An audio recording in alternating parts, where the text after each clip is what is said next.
Friend, आज की story मैं लेकर आया हूँ अतुल की। और ये मथुरा के रहने वाले हैं और इनके साथ जो भी प्रेत बाधा हुई लगभग सन 2001 के करीब हुई। और काफ़ी सारे लोग ये कहते हैं कि ऐसा कुछ भी नहीं होता, ये पिक्चरों की स्टोरियाँ होती हैं, ये किस्से कहानियों तक ठीक लगते हैं, ऐसा हम नहीं मानते। और मैं भी एक चीज़ ये मानता था फ्रेंड्स कि हाँ भाई, अगर मान लो किसी के ऊपर प्रेत बाधा हो जाए तो सबसे अच्छा स्थान है मेहंदीपुर बालाजी। वहाँ पर काफ़ी ज़्यादा अच्छी सुविधा है। लेकिन कभी कभी फ्रेंड्स वहाँ पर भी बंदा ठीक नहीं होता और प्रेत पीछा नहीं छोड़ता। और जिनकी स्टोरी है उनके साथ आज भी प्रेत है।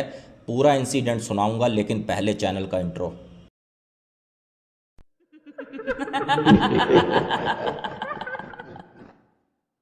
फ्रेंड, आप सबको मेरी नमस्कार। मेरा नाम है अजय और मैं यहाँ पर आपके लिए हॉरर वीडियो, देवकीय चमत्कार और लोक कथाएं लेकर आता हूँ। आपको भी इंटरेस्ट है तो प्लीज़ चैनल को सब्सक्राइब करें और एक प्यारा सा कमेंट ये करें कि ये स्टोरी आप कहाँ से देख रहे हैं। आइए फ्रेंड, शुरू करते हैं आज का आर्टिकल। और ये पूरा इंसिडेंट मैं आपको बता दूँ 2001 में होता है अतुल के साथ।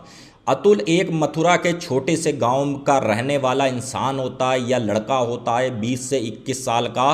तो इसके घर में इनविटेशन कार्ड आता है मैरिज का कि भाई आपको शादी में जाना है। और ये शादी होती है अतुल के दोस्त की ही। और अतुल को भी काफ़ी ज़्यादा खुशी होती है कि भाई मैं अपने फ्रेंड की शादी में ज़रूर जाऊंगा। 2-4 दिन अपने ऑफिस की छुट्टी ले लेता है अतुल। और उसका जो दोस्त होता है एक गाड़ी बुक करवा देता है। ये कहता है कि भाई 4-5 का जो भी ग्रुप है तुम इस गाड़ी पर बैठ कर जाना और सारी सुविधा इस गाड़ी में है खाने पीने की। और जो बारात जानी थी फ्रेंड्स, मैं आपको बता दूं, मथुरा से लगभग 70 से 75 किलोमीटर की दूरी पर बारात थी। और ये लोग गाड़ी से जाते हैं और जैसे थोड़ा सा आगे को बढ़ते हैं लगभग 15 से 20-30 किलोमीटर पर, तो अतुल का यहाँ पर हल्का हल्का जी खराब होने लगता है। जैसे आपको पता है गाड़ियों में उल्टी जैसा भी फील होता है।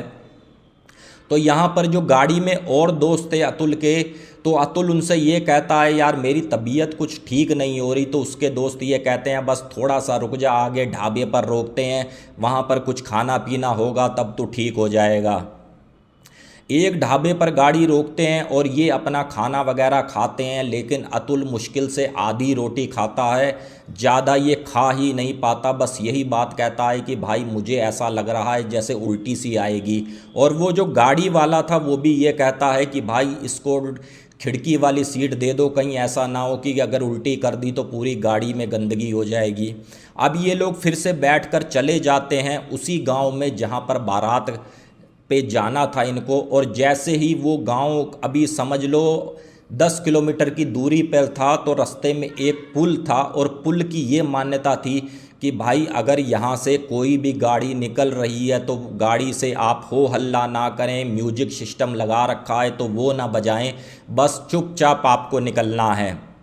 और बिल्कुल ऐसा ही ये लोग करते हैं। उसके बाद थोड़ा सा जंगल था और वो जंगल भी पार होता है तो सामने टेंट लगा हुआ दिखता है। तो अतुल ये कहता है कि भाई हो सके तो मुझे यहीं पर उतार दो, मुझे थोड़ा सा काम है।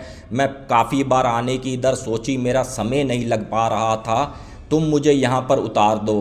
तो जो गाड़ी में उसके बैठे हुए दोस्त थे तो वो ये बोले भाई तुझे ये टेंट पास लग रहा है, लेकिन ये पास नहीं है, ये लगभग 1 घंटे की दूरी पर है। और तू पैदल पैदल आएगा तो भाई समझ ले तुझे काफ़ी समय लग जाएगा। और जो सड़क थी फ्रेंड्स वो भी टूटी फूटी थी और गाड़ी की स्पीड ये समझ लो आप 20 से ऊपर नहीं थी। तो अतुल की काफ़ी जिद पर अतुल को वहाँ उतार दिया जाता है। और उसमें एक जो गाड़ी में बैठा हुआ होता है अतुल का काफ़ी अच्छा दोस्त होता है, जो पूरी बारात में अतुल का इंतज़ार करता रहता है। और उस समय कोई इतनी फ़ोनों की सुविधा भी नहीं थी कि बंदा ये कहे कि फ़ोन मिलाकर बात कर ले। अब ये जैसे ही इनकी बारात लौटी तो ये क्या देखते हैं, अतुल उसी पुल पर अपने घुटने फोल्ड कर कर बैठा हुआ है और बिल्कुल सिर झुकाकर चुपचाप। अब इनकी गाड़ी रुकती है और अतुल से ये कहते हैं कि भाई तू यहाँ क्या कर रहा है, तो यहाँ पर क्या बैठा बैठा ले रहा है। तो इस पर अतुल बोला भाई मैंने 2-3 बार उठने की कोशिश की, चलने की कोशिश की, मेरे पैर ऐसे लग रहे हैं जैसे इनमें जान ही नहीं है, मैं उठ रहा हूँ गिर जा रहा हूँ। तो तो उसको उसके दोस्त करते क्या हैं, एक पास के ही डॉक्टर के पास लेकर जाते हैं। तो वो डॉक्टर साहब ये कहते हैं, कई बार ऐसा हो जाता है, कोई हमारी नस चढ़ गई सफ़र में जब हम आते जाते हैं, या हमारा मसल मास पेन होने लगता है, इस तरीके की बोलते हैं और कुछ एक पेन किलर देते हैं। अतुल को कहते हैं भाई ये खा लो। अब जैसे ही अतुल अपने घर पहुंचता है और अतुल के दोस्त उसके घर वालों को ये कहते हैं कि भाई इसकी तबीयत ख़राब है और इसको चला नहीं जा रहा, इसको आप आराम करने दो। यहाँ पर अतुल अपने घर आराम करता है, और आराम भी इतना फ्रेंड्स कि कम से कम 22 दिन तक वो बेड से उठा ही नहीं। और इन्हीं 22 दिनों में काफ़ी सारे डॉक्टरों को बुलाया जाता है और मथुरा के हॉस्पिटलों में लेकर जाया जाता है। तरह तरह की जांचें होती हैं, लेकिन कुछ निकल कर नहीं आता। डॉक्टर भी यहाँ काफ़ी ज़्यादा परेशान थे कि भाई इसके साथ क्या सीन चल रहा है। अब आपको पता ही है, अगर आप गांव के रहने वाले हो, किसी के घर में किसी के बच्चे को कोई समस्या हो तो गांव का हर व्यक्ति आता है उस घर में। तो उसी गांव की एक दाई थी, उसने भी सोचा क्यों ना उनके बच्चे का मैं स्वास्थ्य पूछाऊं क्या हुआ। और वो थोड़ा बहुत जादू टोना तंत्र मंत्र को जानती भी थी, कुछ एक विद्या उसके पास भी थी। जैसे ही वो दाई उसके घर जाती है और वो सीधा देख के कहती है, ये 3 लोगों को तू कहाँ लेकर घूम रहा है, ये कौन है 3? तो जब इतनी बात होती है तो उसके घर वाले चौंक जाते हैं, बोले भाई ये 3 लोग, कोई बात समझ नहीं आ रही। तो इस पर उसका भाई कहता है, दाई जी अम्मा हम समझ नहीं रहे हैं क्या 3 लोग? अरे ये 3 प्रेत लेके घूम रहा है, और एक को तो मैं जानती हूँ, एक अभी लगभग 4 से 5 साल पहले मरा है और इसका नाम अशोक है।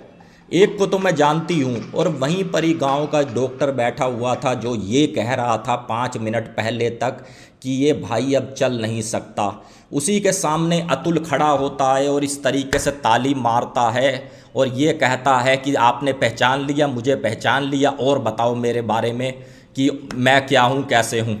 इस तरीके से दाई के सामने वो बोलता है और दाई लगभग 5-10 मिनट रुकती है और उसके बाद अपने घर चली जाती है। और ये भी दाई कहती है कि एक तांत्रिक को मैं जानती हूँ, मेरे मायके के गांव का है, अगर तुम कहो तो मैं बात करूं।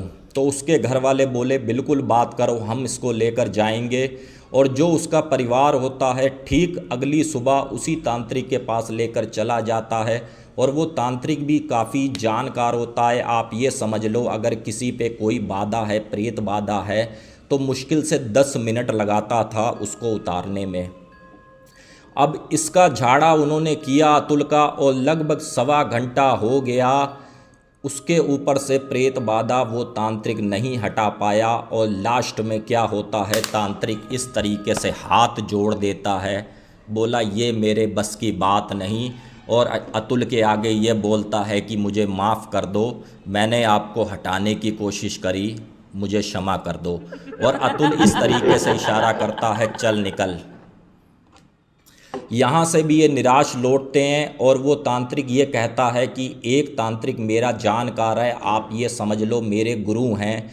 अभी वो यहाँ पर हैं नहीं, जब भी वो आएंगे उनकी जानकारी मिलेगी, मैं आप तक खबर ज़रूर पहुँचाऊँगा।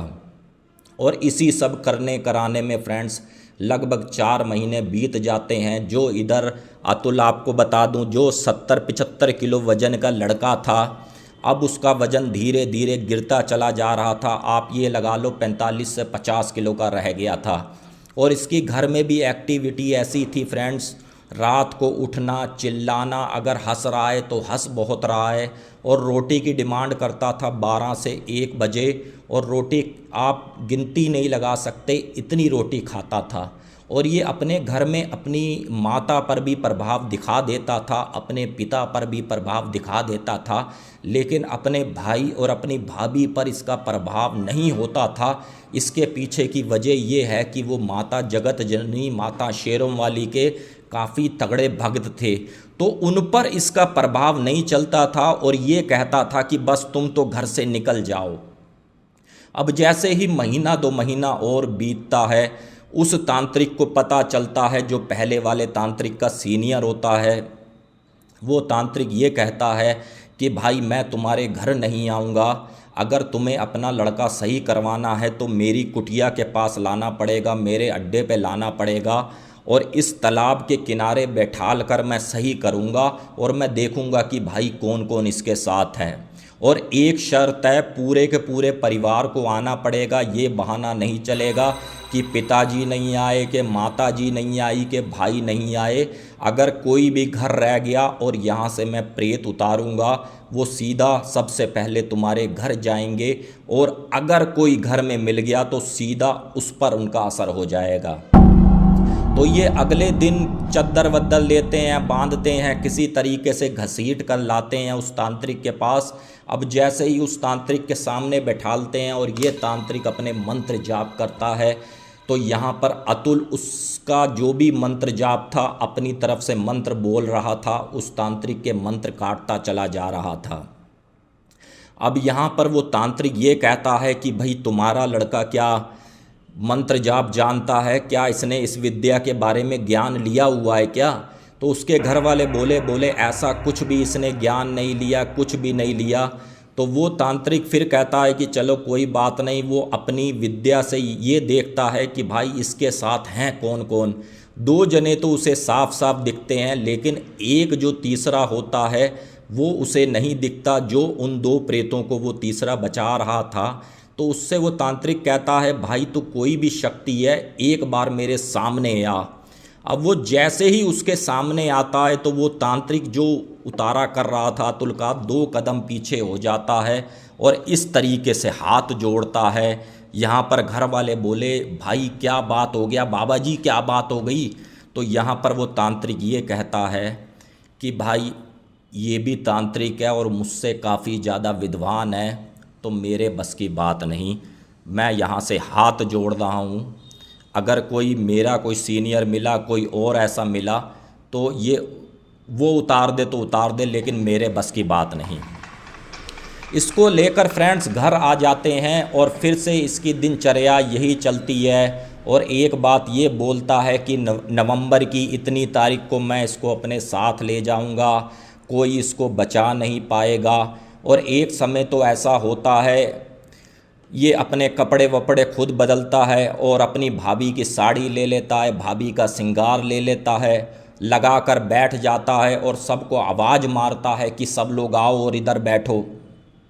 और बदली हुई आवाज़ में ये बोलता है कि इसकी शादी करवा दो, नहीं तो मैं इसको साथ ले जाऊंगा और जो भी इसकी बीवी आएगी मैं उसको काफी सारा धन देकर जाऊंगा। इसने हमें काफी ज्यादा खुश रखा है, इसकी तुम 2 दिन के अंदर अंदर शादी करवा दो। इतना बोलते हैं और फ्रेंड्स इसके घर वालों ने शादी तो खैर क्या करवानी थी, अब काफ़ी ज़्यादा रोना धुलाना, बुरे हाल परिवार के। तो इतने में वो दाई फिर से आती है इनके परिवार के मिलने की, हाँ भाई चलो दोबारा पता कर रहा हूँ लड़के का स्वास्थ्य कैसा है।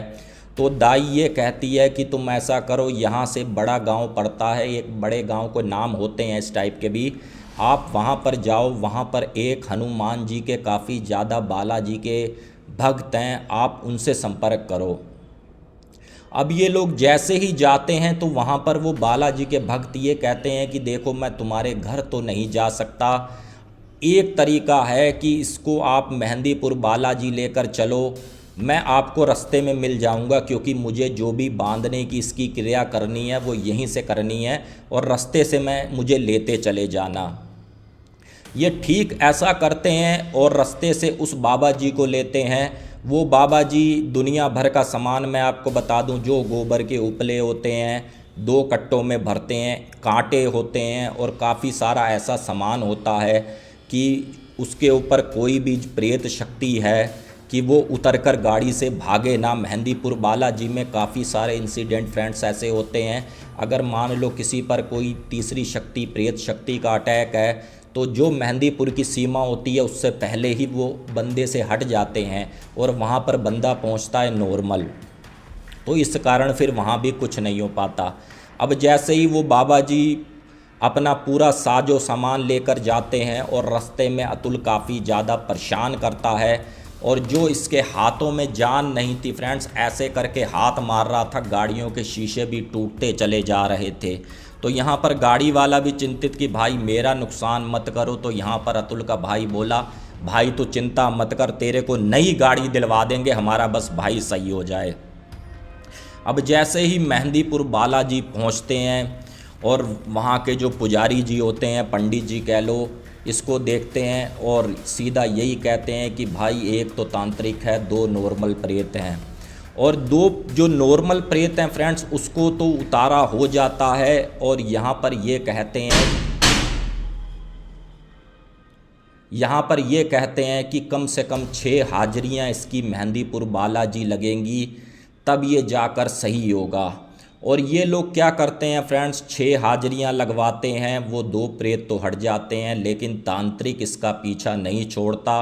वो इतना चालू किस्म का होता है, वो खुद तो हट जाता है मेहंदीपुर बालाजी की सीमा आने पर, और जैसे ही ये अंदर जाते हैं बस फॉर्मेलिटी रह जाती है। और यहाँ पर अतुल के परिवार ने ये कहा था कि पंडित जी अगर कोई धागा दे दो बनाकर, अगर कोई गले की कोई ऐसा कोई विभूति दे दो। तो फ्रेंड्स मैं भी आपको बता दूं, विभूति धागा तब असर करता है जब कोई नज़र लगी हुई हो। अगर कोई तगड़ छोटा मोटा प्रेत हो कि भाई चलता फिरता आ गया, तो वो तो बचाव हो सकता है, लेकिन अगर कोई तगड़ा प्रेत है तो उसके आगे धागा धूगा कोई असर नहीं करते। तो ये फ्रेंड्स लगभग 6 हाजिरियाँ देते हैं, वो 2 हटते हैं, लेकिन इसका प्रभाव भी काफ़ी हद तक तांत्रिक का भी कम होता है उसके ऊपर से। और आज की तारीख में फ्रेंड्स मैं आपको बता दूं, जब इन्होंने मेरे को स्टोरी भेजी, जब मेरी इनसे फ़ोन पे बात हुई, तो कहानी सुनाते सुनाते पर भी वो शक्ति इन पर अटैक कर रही थी। और इनका ये कहना है कि हम आज भी मेहंदीपुर बालाजी जाते हैं, वो जैसे पहले सीन था अब ऐसा सीन नहीं है, अब हमारा लड़का स्वस्थ है, लेकिन कभी कभी तांत्रिक का असर हमें आज भी देखने को मिलता है। और आज भी हमारे पर ये समझ लो वो तांत्रिक अपना असर पूरे परिवार को कभी कभी दिखा देता है, लेकिन वो पहले वाला प्रभाव अब वो वाली बात नहीं है। हमारा लड़का आज की तारीख में 70-75 किलो वज़न है उसका, ठीक ठाक है, अपना काम भी करता है, सब कुछ करता है। और कुछ एक तांत्रिक की डिमांड भी उसने बताई है कि भाई उस फला पेड़ के नीचे तुम ये 5 तरह की मिठाई रखते रहो हर महीने, अगर तुम भूल गए तो फिर मैं नाच नचा दूंगा। इस तरीके की डिमांडें भी वो पूरी कर रहे हैं। बाकी फ्रेंड आपको स्टोरी पसंद आई हो तो प्लीज़ चैनल को सब्सक्राइब करें, प्यारा सा कमेंट करें कि वीडियो आप कहां से देख रहे हैं। बाकी मिलते हैं एक बार फिर से न्यू हॉरर स्टोरी में।